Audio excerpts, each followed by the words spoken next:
এখন অনেকে সংস্কারের কথা বলছেন, কিন্তু একমাত্র বিএনপি দেশ পুনর্গঠনের কথা বলেছে, এমনটাই মন্তব্য করেছেন বিএনপির ভারপ্রাপ্ত চেয়ারম্যান তারেক রহমান। এই পরিবর্তন আনার সবচেয়ে যে উদ্যোগ সেটি বিএনপি গ্রহণ করেছে। শনিবার দুপুরে যশোর জেলা বিএনপির সম্মেলনে ভার্চুয়ালি যোগদান করে এসব কথা বলেন তিনি। তারেক রহমান জানান, বিএনপির রাজনীতির লক্ষ্য হল জনগণ এবং দেশের উন্নয়ন করা। তারা যদি ক্ষমতায় আসে তাহলে দেশের উন্নয়ন শুরু করবে।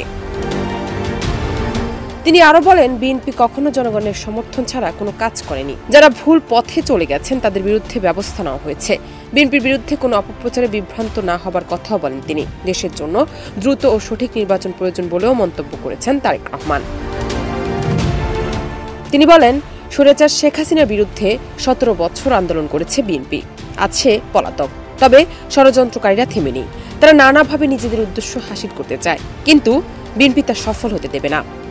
সফল অভ্যুত্থানের মাধ্যমে যে স্বৈরাচার, খুনি, লুটেরা স্বৈরাচার এই দেশ থেকে পালিয়ে যেতে বাধ্য হয়েছে। তারেক রহমান বলেন, মত পার্থক্য থাকলেও আলোচনার মাধ্যমে সমস্যার সমাধান করা সম্ভব।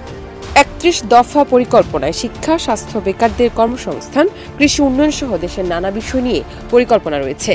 বিএনপি রাজনীতির মূল লক্ষ্য জনগণ ও দেশ। তাই ভেঙে পড়া রাষ্ট্রকে গঠন বিএনপির পক্ষে সম্ভব। বিএনপি দেশ পরিচালনার সুযোগ পেলে সবার আগে পুনর্গঠন করবে। জান্নাত নিপু, দেশ রূপান্তর।